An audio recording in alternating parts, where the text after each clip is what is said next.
बहुत नर्वस हो रहा हूँ, आधा भी तेरा आधा भी मेरा। माँ थोड़ी है करण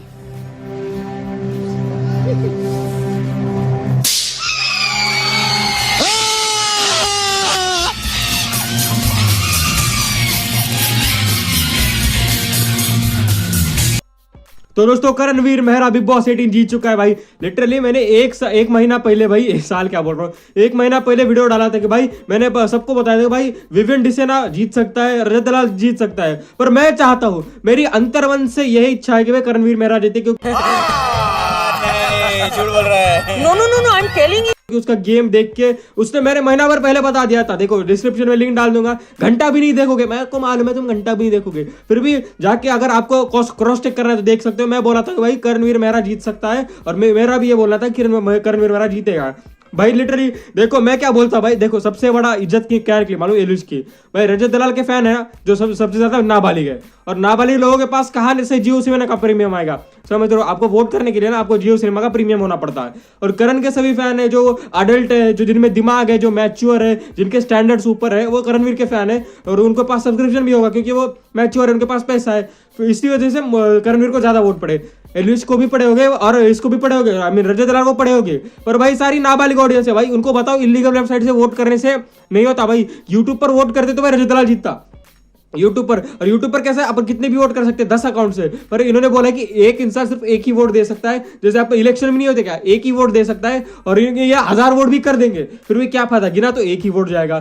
फिर जो लॉयल टीवी ऑडियंस है जिसने बिग बॉस देखा है, मैंने पूरा सीजन देखा है बिग बॉस का, तो मैं बता सकता हूँ कि भाई ज्यादा डिजर्विंग करणवीर मेहरा है भाई। लिटरली एक टाइम पर लाइक फराह खान आई थी, फराह खान बहुत ही रिस्पेक्टेड पर्सन है, फराह खान ने बोला था कि भाई कि Karanveer Mehra show, Bigg Boss show नहीं करणवीर मेहरा शो, क्योंकि भाई 60 मिनट का शो था, और उसमें से 40 मिनट तो सिर्फ करणवीर मेहरा दिख रहा है, और जो 20 मिनट करणवीर मेहरा नहीं देख रहा है उसमें भी करणवीर की बातें चल रही है, समझ रहे हो तुम। देखो जो 40 मिनट तो करण दिख ही रहा है, फिर 20 मिनट जो अविनाश बात कर रहा है, विवियन बात कर रहा है, ईशा बात कर रहा है, वो भी करण की बातें कर रहे हैं भाई। वाह, पूरे वीकेंड के वार में देखो, वीकेंड के वार की वजह से ये लोग अविनाश, ईशा, विवियन वीकेंड के वार पे उनके 1000 बातें होती थी, पर करणवीर की बहुत कम बातें होती थी। पर करणवीर बातें ऐसा करता था कि भाई उसके लाइमलाइट चली जाती थी, समझ रहे हो। लोग 10 बात बोले, सिर्फ एक बात बोलता था, वन लाइनर बोलता था, पूरा एकदम फोकस उसके ऊपर, समझ रहे हो भाई। इतना खतरनाक इंसान था भाई। और वो अविनाश, ईशा ये सिर्फ टिके है इतना लास्ट तक बिग बॉस में, क्योंकि भाई इनका क्या बोलते हैं उसको, बहुत स्पून फीडिंग की गई थी कि भाई ये लो बच्चों, बेटो कलर्स के बच्चों ये लो बोल के इनको पूरा लाइमलाइट देके एकदम वीकेंड के वार पे धकेल के ऐसे एकदम ढकल पास नहीं होता क्या 8, 9, 10th में, अगर 8, 9th में जो पास भी नहीं हुआ फिर भी ऐसे 10 मार्क बढ़ा के दे दिया, वैसे ही मेकर्स ने किया है भाई इनके साथ कि भाई चल तू कलर्स का है तू चल बोल के इन लोग को इतना आगे पहुंचा दिया। और विवियन अगर इस शो को जीतता तो क्या ही खुद को उसको शर्म आती, वो वापस से अगर शो देख रहा है भाई ये तो करणवीर भी दिख रहा है भाई। विवियन वापस से अगर जियो सिनेमा आप खोल रहा है कि भाई देखते हैं भाई, चलो अपन विनर है, अपन देखते हैं अपन ने क्या किया, और उसको देख रहा है कि भाई पूरे एपिसोड में उसको 2-3 बार देखो। एक टाइम ऐसा हो गया था भाई, करणवीर मेहरा के जो एडिटर्स थे उनके पास बहुत सारी क्लिप थी, इतनी क्लिप थी कि भाई एडिट किसको करो, समझ रहे हो। 40 मिनट तो उसको दिखाया जा रहा, तो भाई कौन सी क्लिप लो एडिटिंग के लिए, ये क्लिप अच्छी है, ये क्लिप अच्छी है, पूरे एडिटर्स की माँ बहने हो जाती थी।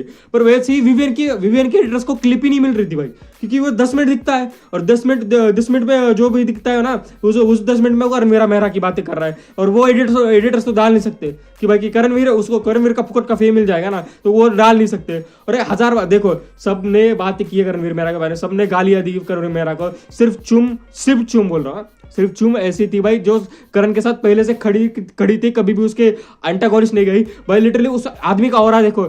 चुम को बोला जाता है कि पहले 3 हफ्ते जो हुए थे तभी बोला जाता कि भाई ये तो किचन में रहती है, ये तो 4-5 हफ्ते में निकल जाएगी। लोगों को लगता था बग्गा से पहले, सारा से पहले, सबसे पहले, शहजादा सा जो भी नाम है उस भोसड़ी का, शहजादा से पहले लोगों को लगता था कि वो चुम चली जाएगी। पर भाई का इतना हो रहा है, भाई ने चुम को साथ में ले गया, चुम को टिकट तो फिनाले जिता दिया, और आखिर में चुम को टॉप 5 तक ले गया। और देख रहे हो भाई, देखो वही रजत दलाल बहुत अच्छा खेला, समीकरण बना रहा था, पर उसको एक बात बता नहीं, समीकरण वर्ड में भी करण आता है, और वो करण जीत गया वहां पर, समझ रहे हो भाई। लॉयल ऑडियंस जो होती है, जिन्होंने बिग बॉस देखा है, जिन्होंने सब्सक्रिप्शन लेके देखा है, समझ रहे हो, मेरे जैसे जो सब्सक्रिप्शन लेके देखा है 24 घंटे का, उनको मालूम है उन्होंने 1000 वोट करे होंगे करणवीर मेहरा के लिए, क्योंकि वो डिजर्विंग था। पिछले 3 साल में सबसे ज्यादा डिजर्विंग होता है MC स्टैन, डिजर्व मेरे ओपिनियन में डिजर्व नहीं करता था, क्या बोलता था वो, करता था क्या हाँ राज ठाकरे बोलता शिव ठाकरे करता, राज ठाकरे बोल भाई, मनसे की गाड़ी आ जाएगी, सॉरी। देखो शिव ठाकरे करता था, फिर पिछली बार भी अभिषेक कुमार करता था, वो छपरी मुनावर जीत गया। फिर इस बार भाई मुझे लग रहा था भाई, क्योंकि ये एलविश, देखो एलविश के जो बच्चे हैं ना वो तो वोट नहीं कर सकते, क्योंकि भाई देखो बैंक अकाउंट खोलने के लिए 18 से ऊपर एज चाहिए होती है, और अगर आपके 18 से ऊपर एज है तो आप घंटा भी इन गुंडों को सपोर्ट नहीं करोगे, समझ रहे हो तुम, उसको बोलते हैं मैच्योरिटी। पसंद आया तो वीडियो को लाइक कर दो, मैं मिलता हूँ तब तक के लिए, बाय बाय, जय हिंद।